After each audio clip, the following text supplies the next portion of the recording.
Okie dokie. When Izanagi found Izanami in Yomi, she had already eaten the food of the Underworld, binding her to that realm. Izanami initially agreed to return with Izanagi, but asked him to wait while she sought permission from the deities of the Yomi. Unable to wait, Izanagi lit a torch to look for Izanami, breaking the taboo of seeing the dead in Yomi. He was horrified by what he saw, and it forever changed Izanagi's life. Today, we're going to be learning about the story of Izanami. Izanami was one of the primordial deities in Japanese myth. Her tale is not just a story of creation, it's one filled with tragedy, pain, and an unbreakable bond between the living and the dead. Izanami and Izanagi's task was nothing short of monumental. The creation of the Japanese islands and countless deities. Together, they sculpted the land and breathed life into gods and goddesses. However, their joy and unity faced a devastating trial with the birth of the fire god Kagetsuchi. During childbirth, Izanami's ordeal was unimaginably painful, as Kagetsuchi himself was a deity of fire. The flames that embodied the newborn god burned Izanami severely, causing her excruciating agony. This birth was unlike any other she had experienced. It was fiery and destructive. Unlike the serene creations of the islands and the other deities, the intense suffering left Izanami gravely wounded. The birth of Kagetsuchi signifies a turning point in their mythological saga. No longer just creators of life and beauty, Izanami and Izanagi were thrown into a heartbreaking reality where creation and destruction exist side by side. And despite their powerful bond and divine abilities, they were not immune to loss and sorrow. Izanagi, distressed by his wife's pain, tried desperately to save her, but the damage was too severe. The fiery essence of Kagetsuchi had inflicted wounds that even divine hands couldn't heal. Despite Izanagi's desperate attempts to save her, the injuries she sustained were beyond healing. The fiery nature of her offspring had inflicted mortal wounds, and it wasn't long before she succumbed to the agonizing burns and passed away. Death was not the end for Izanami. Her soul descended into Yomi, the realm of the dead in Japanese mythology. Yomi is depicted as a dark and polluted underworld, starkly contrasting with the vibrancy and beauty of the living world that Izanami had helped to create. It is a place of eternal twilight, suffused with an aura of decay and sorrow. The journey to Yomi signified a sorrowful transition. For the living, it represented an unavoidable path to darkness, where spirits linger in a lifeless and desolate existence. In the mythology, Yomi is not just a physical place, but a state of being, one that leaves no room for return. The desolation of Yomi underscores the finality of death and the impermeable barrier it creates between the living and the departed. Izanami's descent into Yomi was a profound moment that highlighted the vulnerability of even the most powerful deities. It served as a reminder of the inescapable nature of death and the transformation it brings. The once creator found herself bound to a realm from which there was no escape, emphasizing the theme of mortality, even among the gods. Losing his beloved Izanami was a blow that Izanagi simply could not bear. His heart was shattered, and the weight of his grief was immense. Desperate to undo what had been done, he resolved to venture into Yomi in a bid to retrieve his wife and restore her to the realm of the living. Sounds familiar. The path of Yomi was fraught with challenges. It was a shadowy, desolate place filled with the spirits of the departed. Undeterred by the ominous journey ahead, Izanagi pressed on, driven by his overwhelming love and sorrow. On finally reaching Yomi, the sight that greeted him was one of profound darkness and stagnancy.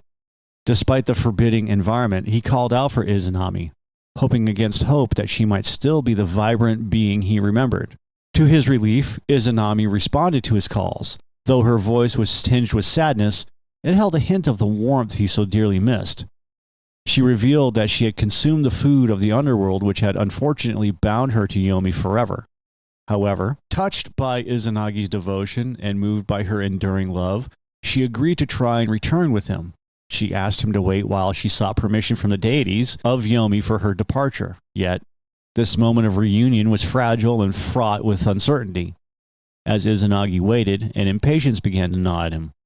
The silence and the darkness around him amplified his anxiety, and he found it increasingly difficult to remain composed. His love for Izanami and his desperation to see her again overwhelmed his better judgment. Unable to resist the urge any longer, He lit a torch, hoping to get a glimpse of his beloved Izanami. Little did he know that this act would break one of the most sacred taboos of Yomi, seeing the dead as they truly were. What he saw left him in utter shock and despair. Izanami's once beautiful form was now a decaying, terrifying sight, a stark reminder of the insurmountable barrier between the worlds of the living and the dead. The heartbreaking sight was too much to bear. Izanagi was filled with both sorrow and terror. He turned and fled from Yomi, desperate to escape the grim reality that had unraveled before him. The love that spurred his journey now propelled his frantic retreat, as the realm of Yomi sought to reclaim him for his transgression. Izanami, enraged by Izanagi's betrayal and the sight of his horror, pursued him with relentless fury. She sent spirits of the underworld and the fearsome hag of Yomi after him. The chase was frantic and desperate, with Izanagi sprinting towards the surface, frantically trying to escape the horror that now pursued him. Every step echoed with the enraged cries of his once beloved wife, now a haunting specter consumed by wrath. The spirits clamored at his heels, their otherworldly presence amplifying his desperation. Izanagi's heart pounded, each beat resonating with the dread of his own peril.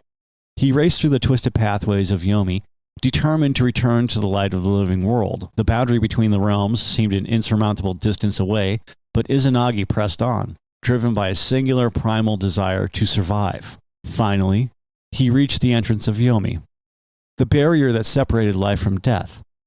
With one last effort, Izanagi burst through, feeling the oppressive weight of darkness lift as he crossed back into the world of the living. In a moment of quick thinking and immense resolve, Izanagi hefted a large boulder, using it to seal the passageway. This was no ordinary act. It was a defining moment that would create an unbridgeable chasm between the realm of the living and the realm of the dead. The boulder became a symbolic barrier, forever segregating life from death and ensuring that the spirits of Yomi, including the anguished Izanami, could no longer cross over to threaten the living.